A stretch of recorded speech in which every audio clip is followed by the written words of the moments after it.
Hi, I'm Al Lopez, and welcome to our Summer Encore series. We've pulled together the episodes you've loved most over the past 10 years, conversations packed with timeless wisdom, practical tips, and the kind of encouragement every leader needs. Whether it's your first listen or favorite worth replaying, these episodes still hit home and might just be the spark you need this summer. So let's jump into this Encore episode and see what insights await. Welcome to the Flourishing Culture Leadership Podcast, your home for open, honest, and insightful conversations to help develop your leadership, your team, and build a flourishing workplace culture. We believe Christian-led organizations should set the standard as the best, most effective places to work in the world, and that includes Bible colleges who prepare workers for Christian ministry. We have the pleasure of talking with Mark Maxwel, the president of Prairie College in Three Hills, Alberta, Canada, outside of Calgary. And from its founding in 1922, the heartbeat of Prairie College, which originally was founded by Mark's grandfather as Prairie Bible Institute, has been to know Christ and make him known. Over the years, Prairie has prepared 17,000 students to serve God in 114 countries around the world.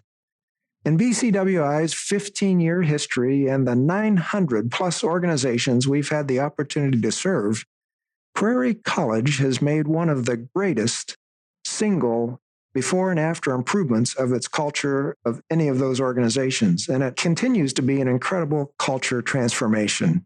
Hi, Mark, and welcome to our podcast today.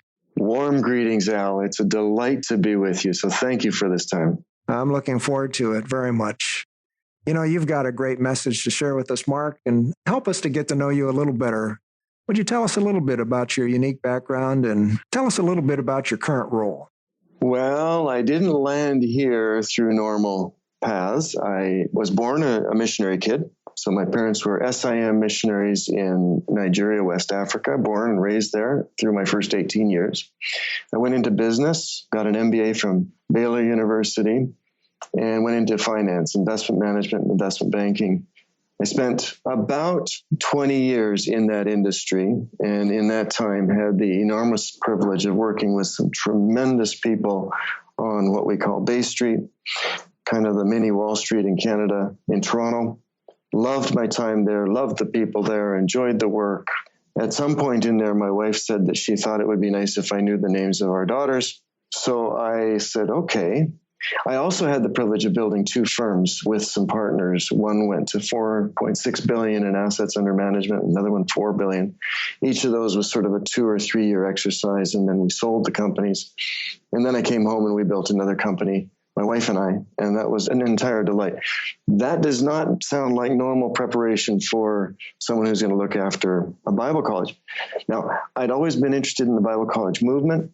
I'd always been interested in helping out here. We were donors to the school, and I was on the board.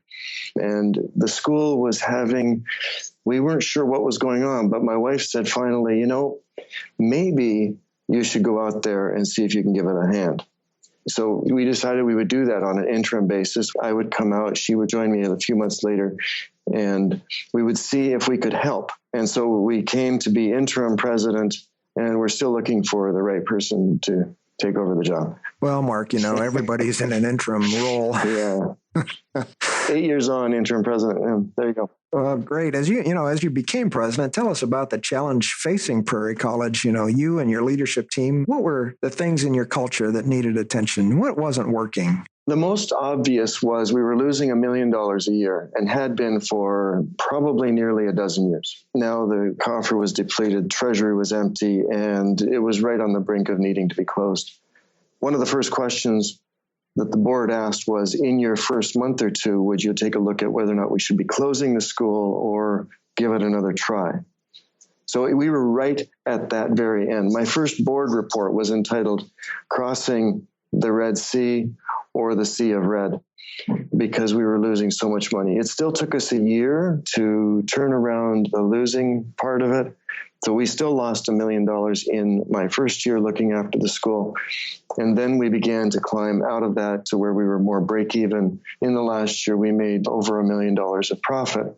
which is helping to restore our balance sheet and give us room to rebuild some of our buildings. I like that. Crossing the Red Sea or crossing the Sea of Red. That was clearly a huge challenge. And I know all of us have been in leadership roles. We know the way that that impacts really everything that you touch in the organization. Let me tell you this also, Al. There was an embedded, endemic, deep-seated hostility to leadership.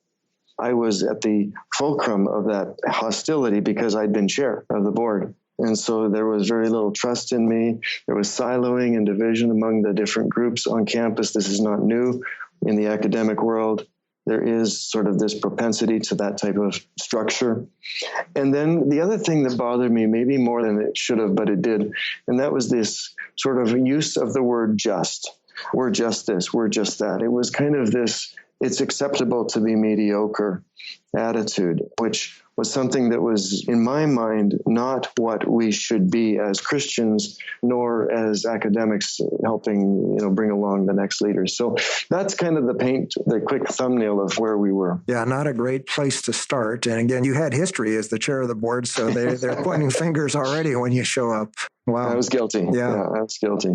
As you know, the BCWI Employee Engagement Survey measures the true health of your culture by pointing the accurate measure of 8 factors that we measure that every culture needs to flourish. And in February of 2015, 5 years after you came to Prairie, your employees completed our engagement survey. And what caused you to want to know the true, as we call it, measurable health of your faculty and staff culture at that point? And did you know that your predecessor had even surveyed with us 7 years prior? Oh, yeah. We knew where we had been prior to my arrival. I was also sure that when I arrived, if we measured it there, we would probably be at the same or at a lower spot. Probably I should have. In fact, you might even advise me that I should have marked that spot so that we could watch the progression. But I was so sure of where we were, and it wasn't pretty, that I didn't want to remind everybody how hopeless our case was. So I didn't at the beginning. 5 years in, we had implemented several things. And by that time, I thought, okay, now I think we may be on the cusp of seeing some encouragement. Some of the things we'd done, we brought harmony back to front and center. And I began saying, we've got to pray for a miracle. It's called harmony, living well together. We did it with the tool called prayer. I'd gone to the first year to our weekly prayer time, and with 180 people on payroll, we were having between 8 and 12 people show up for our weekly half-hour prayer. I was like, I think there's some people missing. I began mentioning it, and I didn't want to make it required. That is too low a motivator. But I wanted to let people know this was the war room. This was maybe the most important half hour for the whole school in the week. So we began turning up that as a priority. We began making it more meaningful. We passed leadership around throughout the school, so I will only lead one prayer time a year. And after that, other people, heads of departments or areas, will bring us a 5-minute devotional and then 25 minutes of prayer. We have someone pull together a prayer list. It's very, very elegant. It's good information, and I think those have been important.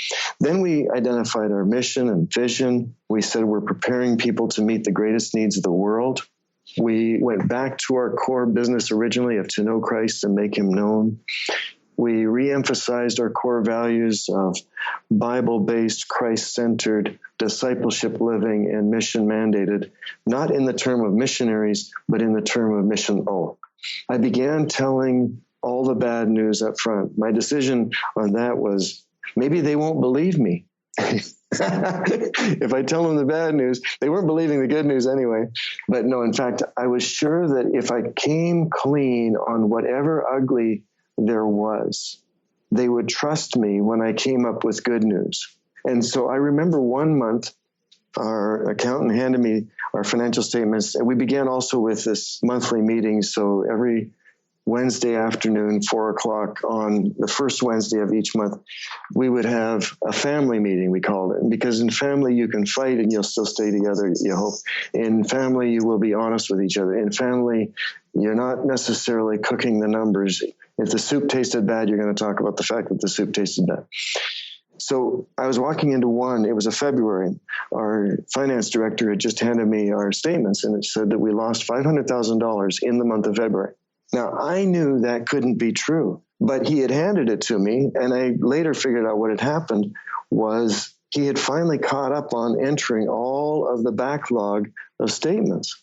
Okay, I don't want to admit this to anybody who's outside of our school, so I certainly wouldn't put it on a radio podcast, but here we go. And I walked in and I'm going, well, okay, Joe just handed me our statements and it says we lost $500,000 in the last month.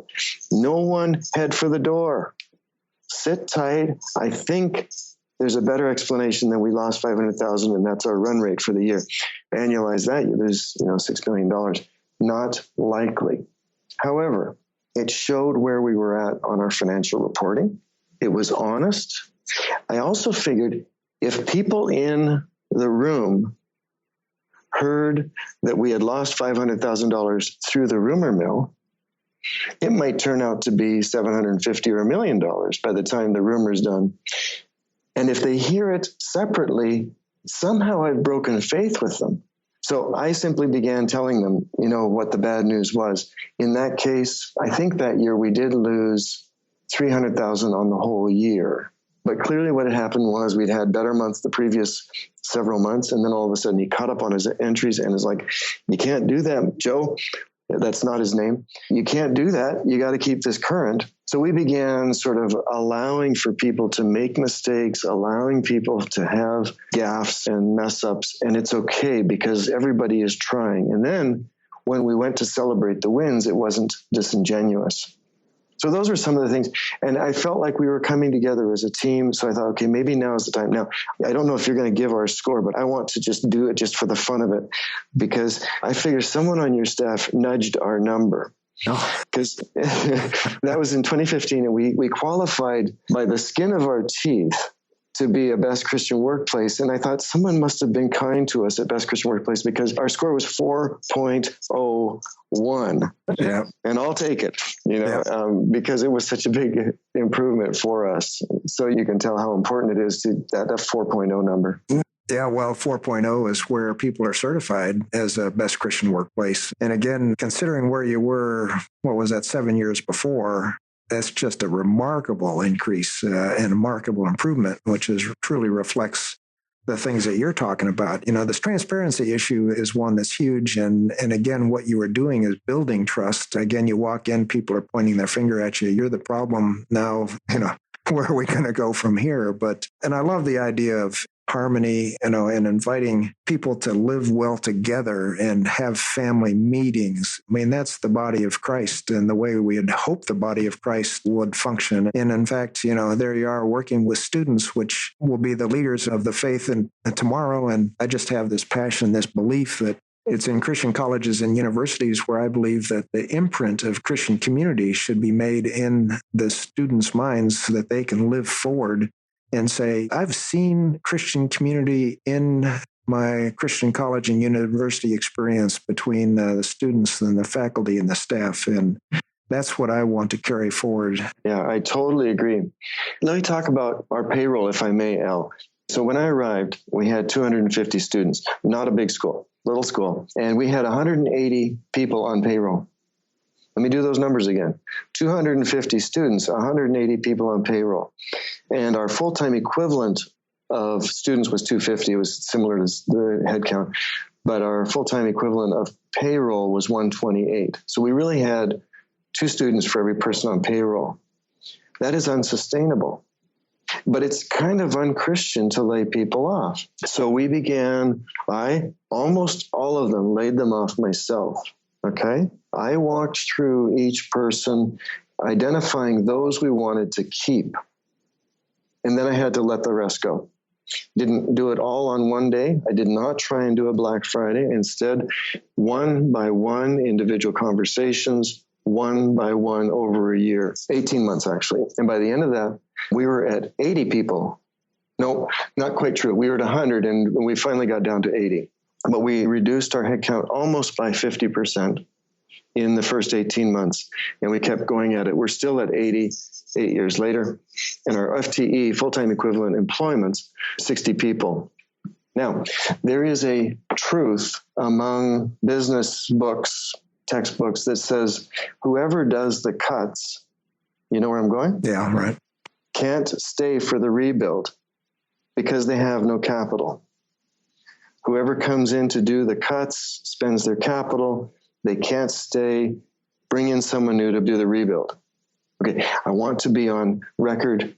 Maybe I'm the only one, I doubt it, who disagrees with that truth. It is absolutely and categorically false. Whoever does the cuts has made the decision who's going to be on the team and playing the next game. They're perhaps the only person who understands the chemistry of the people that remain. Every person that remains actually has a vital role to play. The rest of the people are not worried about job security. They know they're secure. See, that's another truth. If you start cutting people, then all of a sudden the people who are left, oh no, they're going to worry about, do they have jobs, at the end of the day. Actually, every time you lay off the right person, the one that should go, then the rest who stay go, okay, I actually know I'm needed, and I've got a real job to play, and I've got a leader who's going to look after me. Very interesting, but it's not normal truth from the textbooks. So that's a different flip on it. That's a great example, and it's kind of how you do it. You're showing, I'm sure you're creating and demonstrating compassion along the way as you're talking with each of these individuals. You're right. I tried to do it where they would understand our logic, our reasoning, our mission.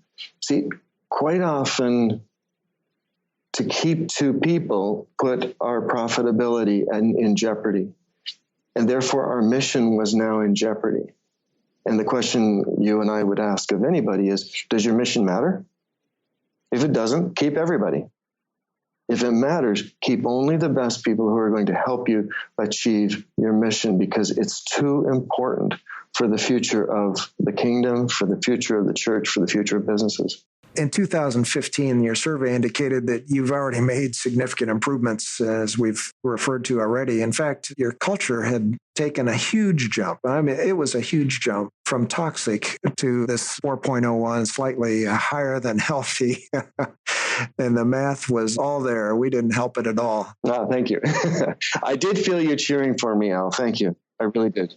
For instance, your survey results reflected really great improvements in healthy communication. And we've already started to talk about some of those areas and how you've really focused on that. Your faculty and staff indicated that you sought their suggestions, you involved them in decision-making, you communicated decisions effectively, and that trust, there we are. They're not pointing fingers anymore, but trust was really building and strengthening between leadership and employees. That had dramatically improved. What were some of the other, maybe 2 or 3 initiatives that you put in place that brought about that significant improvement to that 4.01, that healthy level, that certified best Christian workplace level? I'm sure the one thing that contributed most to that was listening. You can already tell I don't necessarily follow the company line of whatever is. I don't believe you have to take everyone's advice, but you do have to listen to everyone's advice carefully. And if I can hear someone, if I can repeat back to them their point and convince them of their point, I'm not saying I agree with them. I'm not saying I'll take their advice, but I'm saying I get it. I hear what you're saying. Here's what you've told me. I have to weigh this out against 2 or 3 other things. I will let you know where we come down. It might or might not be where you want us to be. But I don't believe hearing someone's advice means I have to take it. Therefore, listening. I'm probably very good at oral recall. So if someone says something, I will typically remember it quite well. And this isn't to say I remember their name. That would be a bridge too far. But no, I probably will remember their name. But the point is, I listen carefully. Then we began doing feedback loops where I would talk with them, get their advice, ruminate on it for a week or 2, sit with the management team. We use a lot of the word we with our management team. There are actually very few decisions that I would make alone. If I'm going to make a decision, then I'll typically take it to the management team and just test it. If I'm the most informed on the decision, then they might take my advice, they might not. If someone else is the most informed, we'll probably follow their lead on it. So you might say we have a weighted vote. We don't look for unanimity. Now, I know some churches, some Christian organizations believe unanimous is the right Christian posture. No, harmony is actually the ability of 2 or 3 different notes to sound good together. And in our case, We might have 2 or 3 different opinions. We want to encourage the freedom of those opinions, and then we want to make a reasoned decision. And that means one person who's closest to the fire may have the strongest input and have the vote that trumps all the others. Also, if you require unanimity, if you say, we're going to wait until we've got everybody together, then what you've actually done is you've abdicated control, or you've abdicated the decision to the one holdout. And that's sort of one form of anarchy. If I have a divided room on a decision, then I'll typically say, well, let's pause for a couple weeks. 2 weeks is not going to make a difference in the long run. And let's see if those of you who disagree with each other can convince the other people to come across into your side. When I was an analyst of publicly traded companies in Toronto and looking after investment portfolios, we as analysts had this kind of truth among us. The most scarce resource in corporate America is good judgment. You can always find more money. You can always generate new revenue. But man alive, good judgment is a very, very scarce resource. So people began to believe in our decision-making process. There were some things we did for fun. When I was first in town, someone followed me around town trying to catch up to me. I guess I was running stop signs or stuff. And I saw this car following me. And I'm like, what is that guy? Like, I was new to this town. I'd come from Toronto, and I wasn't used to someone following me like that. I pull into my driveway. He parks across the back of the driveway. And, oh, man, I am in trouble. And his name is Troy, and he comes up. He says, I've got this for you. I don't know why, but here it is. And it was a nice, big, probably 30-pound rock, petrified wood. He gave it to me. It was beautiful. And I was like, what is that for? Okay, thanks, Troy. Brought it in, set it on my floor. Kind of looked at it every once in a while. About a year later, we were talking about someone who had done more than you could have ever expected. And someone on the management team says, man, they just rock. You can see where we're going, right? So once a month now, we give the You Rock Award to whoever it is that we think is standing tall in their area. And it's a chance for us to sing the praise of someone that maybe others don't know. It's a chance for us to recognize someone, and people love it. Then we take it back, of course, because we're going to do it again next month. So that's kind of fun, and that's an important part of our monthly routine now. When you go to family meeting, more people show up because they might get their You Rock Award. Right? So that's one of the things that we've done. We've tried to get everyone to go to the Global Leadership Summit. I have not succeeded in that, but we might run at 50%. And that means we cover the cost. We have been a host site for them, so it's low travel cost and that kind of thing for us. And then if we're only paying, whatever it is, $100, $150 a person, that's not a bad deal for that amount of training for 2 days. And that's worked. We have done crucial conversations with the whole team. Everybody on campus has been through crucial conversation training. Well, they all participate in the Best Christian Workplace survey. So now they've done it twice. At the beginning of every family meeting, I try to do some corporate culture talk. It'll only be 10 minutes. It's not that big a deal. I talked this last week, about how the foundation of our organization is to put the core business together. So that means our Bible is in place, our prayer time is in place, our teamwork is in place, our core values are in place, our mission and vision is in place. So these are the core foundational things. If you don't have those, you don't have a good foundation for everybody to understand. So then how do you become valuable? Well, this came from Goldman Sachs when they were visiting our school in graduate school.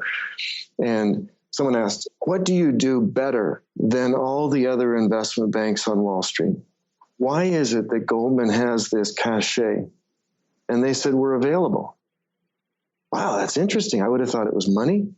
I thought it was advice. I thought it was connections, but it was availability as their way of standing taller than their competitors. So I wanted to talk to our people about becoming valuable to our clients. That is available to our students, available to whoever it is that's important to them. For me, my client is our employee. Okay. I'd like to say it's our student, but in fact, if I look after our employees, then our employees are going to look after our students. So my job is to look after our employees. So that means as much as possible, I have an open door for all of our employees. If they want to see me, I will do my best to see them as quickly as possible. Then I went the next leg up. So if you thought of these as steps on a ladder, there's the core at the base, and then the next step up is when you become valuable. Becoming invaluable. Someone asked Goldman, how do you become a partner at Goldman? How do you become the leader among this group of elite people? And what they said was, you become so valuable to your teammates that they never want to lose you. And that's when Goldman makes you a partner. I don't know if that's really true, but to me, it was a lesson on the value, the importance of being valued by your fellow colleagues. So that's kind of some of the things that we talk about and run through. I could tell you also about our use of 4 C's, which was from Bill Hybels. You know, he's got them: character, competence, chemistry, and then cultural fit. Now, for us, we use calling as the 4th. And I think calling is the right fit for us. 1, because of our business; 2, because of our mission; and 3, because of our location. If you wanted to work in our business, you could do it in Vancouver or Calgary. We're stuck way out in the sticks in Three Hills, Alberta. You need to be called, feel like this is something God wants you to do. But character, hardworking, transparent, available, learning, that's character. Attitude is really important. That's all part of character. And the saying that I have on that one is, there's no accounting for attitude. Now, this is from a friend of mine, a guy named Wayne Pushka, to give him credit. He says there's no accounting for attitude. What that means is a bad attitude is infinitely negative for your revenue stream and your profitability. I want to say that again. A bad attitude is infinitely negative for your revenue stream and your profitability. A good attitude is reciprocally infinitely good for revenue and profitability. I want to say this to you, Al, and have it go through you to all of your listeners. If you've got someone with a bad attitude on your team, you as the leader need to deal with it. I beg of you, deal with it. Either get it corrected, do a course correction with them, or get them out of there, because the cost factor is large for your revenue and your profitability. So that's character. Competence, are they good at what they're supposed to do? Chemistry, are they nice about it? And then calling, is this something that they feel God wants them to do? I think of it as a 3-legged stool. Okay, not 4. 3-legged. The 3 legs on the stool are character, competence, and chemistry. And what's interesting about it is some people who are really hard workers, good character, and they're competent, very good at what they're supposed to do, are kind of prickly. Their chemistry sucks, and they treat people badly because they want to say, well, I am so valuable, they can't afford to get rid of me. I would beg to differ, and I would say, you can't afford to keep them.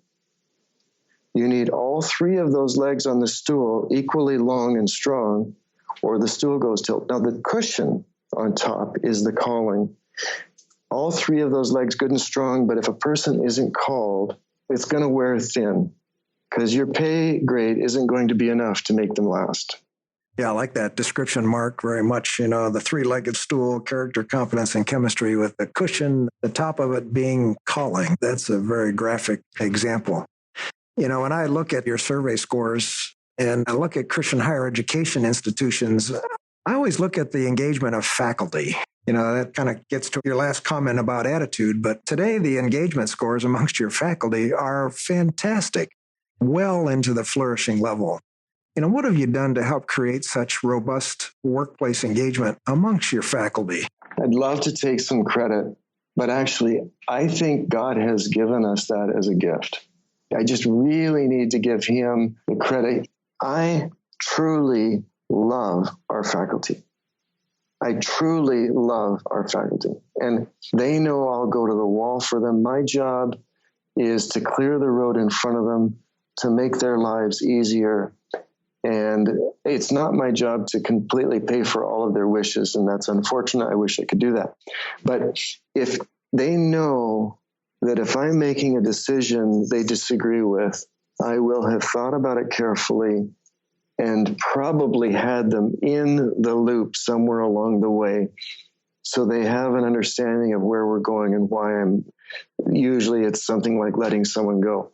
But they know, I think they know I love them. And when they want to complain about something, they're welcome here. Not only is the door open, but the ears are listening, and I might be wrong. So if they can come in and yell at me about something where I might be wrong, they're saving us from making a mistake. Man, prove me wrong. I'm just, save us the agony of a mistake. That's interesting, Mark, because, you made a significant statement when you said you felt your client were your employees, your faculty and staff, not your students. And for a college president to say that is really stepping out. You use the Goldman example. Is that where you felt like you learned that example? Not on that one. I don't know where I learned it, but it's the multiplier, I suppose. Just the logic of a multiplier. If I were to focus on our students, I do know most of our upper class students by name. I do know part of their story. We've got them in our home, different ones of them, 1, 2, or 3 times a week. Every week we'll have some students in our home. So that's the benefit of being in a small community. So the students know that they matter, but I know if I look after those faculty, they're going to look after the students in spades. I can't do it for the students. If I'm going to look after 50 or 60 people, let's make them the faculty and staff who will then multiply it for another 50 or 60 each. And pretty soon you've got that fact. Yeah. Mark, tell us one of your favorite before and after stories about how your culture has changed and improved for the better. Well, okay, I'll do a colloquial one. The only thing you can do in a small town, potlucks. Who does potlucks anymore? We arrived and came to potlucks, and they were painful and agonizing. And the people who came were the ones who felt most guilty about it. And it was horrible. The only reason my wife and I went was because we felt guilty, right? We're no better. And I remember the bottom of that curve was when we arrived at a potluck, the pickings for the meal were desperately slim, and someone had brought a half bag of potato chips. That was their contribution. Much better would have been buns from a local grocery store, which isn't a big stretch either. And my wife turned to me and she says, Mark, never again. We are never again going to do a potluck. That's it. She was disgusted and angry, and we'll buy chicken for everybody. We'll take them out for meals. We'll do it once a year instead of 4 times a year or whatever. But we're not going to do this again. This is an insult to everything we believe that is valuable. So I quit calling potlucks. I didn't worry about it anymore. And 6 months later, we were driving through Montana to visit one of our outdoor programs that's out in the beautiful Montana mountains. And we're driving by an antique store. And my wife likes antique stores, so we went in, wandered around there for an hour, and then headed on. There was a cowbell in this antique store, beautiful brass square cowbell, and I wanted it. I just couldn't figure out what for, right? So I said, let's get the cowbell. And my wife's going, what for? And I said, potlucks. Whoever brings the best dish will give them the cowbell. And then I'm looking around, and she's going, well, that's good for the main dish, but what about the dessert? So then we found a soup ladle, and we made that for the main, and so on. So we ended up with 3 antique awards. One is an antique pair of wooden salad tongs. Another is this wooden soup ladle, beautiful, old. And then one is this cowbell. And we began saying, if you bring the best dessert, you get the cowbell. If you bring the best main dish, and so now there's become this friendly war among everybody. And our potlucks, I mean, people talk about them for a week afterwards about how amazing it was. And they have a lot of fun. They vote for the best dish. And then, they get to keep the cowbell, or they take it to the ball games, to show off the fact that they had the best dessert. By now, of course, my wife is thinking it'd be nice if she won something, because she has. But that's one before and after. Another, of course, is prayer time. We have gone from that 8 or 12 to now 50 or 60. Showing up on a weekly prayer time. You've seen it in the metrics. It's such a happy time to get together now. Profitability, we've talked about from a negative $1 million to a plus $1 million. I'm not sure we'll run at a positive 1 million forward, but my guess is we'll run more like a $500,000 profitable, and then we'll spend the rest reinvesting in the plant and that kind of thing. At the Best Christian Workplaces, we believe a healthy culture is a true and worthy end in itself. We also believe that a healthy to flourishing culture leads to organizational growth and greater ministry impact. How has growing your culture influenced your organizational impact and outcomes? What would you say, Mark? Oh, man, Al, I wish I could tell you that we had a jump in student numbers. We don't. When Elaine and I arrived, we had 250 students. We now have 270. I'm hoping that that's next year's story. But we have not grown in student numbers that I thought we should have by now. In fact, I initially thought we would double in 5 years because we would do all the right things. And maybe God knows that we needed the time to build the right foundation to grow on. I'm okay with that. You know that I was just driving across the prairies this morning, and while I'm driving, I was praying to God about filling our halls with students. I'd like to see us with 750 students on campus. I'd like to see us with 7,000 students online. I'd like to see us with 500 students in prisons. These are all different, things that I was asking God for. So far, none of that. But I will say this. The students have responded to our culture. I think what we've seen is a revival of an organization. That, I think, is what I would say we've enjoyed here at Prairie. We do this survey once a year of the students. Last year, 98% agreed or strongly agreed with our core theme, to know Christ and make him known. 98%. To know Christ and make him known. They agreed with us on that as our mission. 96% said they have come to love God more deeply while at Prairie. 96%. 94% said it is an enjoyable experience to be a student at Prairie. These are things, that should generate more student numbers, but qualitatively, we've seen this amazing gift from God, and we can only say, thank you, Lord, for what you've done on our campus and among us. This year was your first experience with our new reports in the Flourish model, our 8 measurable factors that drive a healthy to flourishing culture. I'm curious to know what it means to you as president to see specific culture improvements come about at Prairie, the ones that we've talked about, for example. What has your amazing culture turnaround meant to you personally, Mark, your faculty and staff, and ultimately, your students who are the face of Prairie? What would you say to that, Mark? I've been thinking about the change, specifically in thinking about having an opportunity to talk with you, Al, and talk about this. What I've been intrigued with is the change. I think we used to be quite professional. Now I think we're quite effective. And I think those two may track inversely. Now, I know there's some people among your listeners who just have willy fits about the fact that I just said professionalism doesn't matter, but I did. I also think professionalism is one of the mechanisms used for control and mechanisms used for shutting down innovation. And so I think while we need a certain amount of professionalism, we have to be careful about allowing it to become too important. We need effectiveness. We need influence, not control. These are things that you preach from your pulpit, Al. I think influence and control do work at odds with each other. The more control I have, the less influence I have. If I'm willing to give up control, I will gain influence inversely. I believe they track at odds with each other. And if I give up control to someone else, I should have influence. But if I don't have influence, if I've lost control and not been given the reciprocal respect of influence, then I have a problem in whoever that is that I've given the control to. I need influence, and I need just a certain amount of it, but I don't need control. And it's important that we, as leaders, give away our control. It's important that we gain the respectful influence that should come with that. The other is the inversion or reciprocal nature of importance and availability. One of the first things I did was unlock the doors here at the school. Now, we live in rural Alberta. We do not need high security. That is not true of all of your listeners by any means.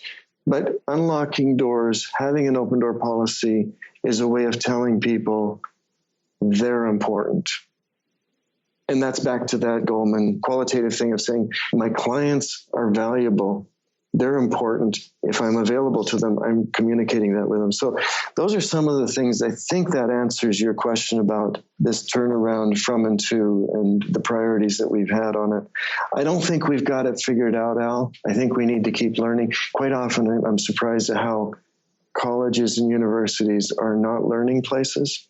That's not intended to be hard on anybody. It's just we need to keep learning wherever we are. Yeah, let's be effective, have influence, and be available. I love that lesson. Thanks, Mark. I've really enjoyed what we've learned today. It's been a lot as we've talked about these various things. I appreciate so much what you walked into, the lack of trust, the mediocrity that had just become the way of life there at Prairie, and how through just the transformation that you've seen using harmony, having people really giving them the vision of living well together in prayer, being transparent, having those monthly family meetings that are meaningful, having prayer times that were poorly attended now that well attended, the importance of listening that you've focused on, listening. And we've heard just how you do that regularly, the importance of we and not me in the process, where your client are your employees, your faculty and staff, not your students as the college president, the 4 C's that you work on, and faculty health, because you just love your faculty, and that just came through loud and clear. Just a great discussion. Thank you very much. Mark, given all that you've experienced in the ongoing transformation and the greater health of your culture, give us one final thought that you'd like to leave with other leaders today. A crisis, and all of us will face different crises. A crisis is an amazing, I believe, God-given opportunity. One, it's an opportunity for us to express our faith, our step into God and leaning on Him, jumping from the ledge into His arms. A crisis gives us that opportunity. And number 2, a crisis gives us an opportunity to clarify our priorities. And then the third that I would say is a crisis gives us an opportunity for quick and crucial change. So often we work in organizations where it's hard to make change, and people say, that people resist change. I actually don't believe that. About half the people resist change and the other half love it. And the ones who resist it are a little more vocal at that point. And so you end up thinking everybody resists change. I don't think that's true. I think change is a good thing, and it's welcomed by at least half of the people. So I think when you get into a crisis, you have this opportunity. Let me illustrate with one thing about the college here. When I arrived, we were in a crisis. There's no doubt, I'm sure, among your listeners. It was very clear to me, crystal clear to our board. And I rolled off our board to become president. That's important just for arm's length type governance. So I rolled into this office, and my question was, what is our core knitting? What is the business that we should be in? And to me, the answer was, I think, from God, but we should be teaching Bible. So I said, what do we teach in Bible? Do we teach the whole of the Bible? And the answer is yes, of course. Really? So let's check off the books. And very quickly we realized we didn't teach the whole of the Bible. And kind of like, what should we leave out? So we made it our first step to cover the entire canon. And the second step was for all students. So we did it in 7 courses. And I invite all of your college listeners to do a similar pattern. We chose to do it along the same pattern as Dallas Theological Seminary. They have 4 Old Testament courses and 3 New Testament, so 7 courses that all students take who are getting a degree. So we first divided up the Bible into 7 courses and got it into our curriculum. Then we moved those 7 into our core that all degree-earning students would take. That became one of our hallmarks, one of our distinct. We don't want to be distinct. We just want to be focused on what is our core knitting. And that took off with our students. They loved it. It was a little more of a careful conversation with our faculty, who each had to give up a little bit to get those 7 courses into the core. But they did it. And by the time we were done, they leaned in and said, this is actually very good. Now, I can't tell you how much pastors and parents loved it, right? You can see it. What was a lovely, and maybe this is a good point to end on, what was a lovely inadvertent benefit was our donors. And our donors are coming in with really encouraging donations. Our donations last year kind of doubled. I think it was from an artificial low to an artificial high, so there's some timing in there. Really, I think our donations are up about 50% from a normal run rate to a normal run rate. That's huge. You can fix a lot of roofs. You can improve the quality of your program with that. So it paid off to do this, but we did it for the reason that we wanted to give our students the best possible preparation for a long-run career, 40-year assets. Our students walking out of here, if their compass is rightly focused, and that is through the Bible, we've got ourselves a win. That's kind of what I would say as concluding, Al. That's great. Yeah, crisis is an opportunity. So, Mark Maxwell, president of Prairie College, thank you for sharing your wisdom, insights, and stories with us today. And thank you for extending your ministry to the leaders who have been listening and benefiting from all you've shared. And thank you, Al. The Flourishing Culture Leadership Podcast is sponsored by Best Christian Workplaces. If you need support building a flourishing workplace culture, please visit workplaces.org for more information. We'll see you again next week for more valuable content to help you develop strong leaders and build a flourishing workplace culture.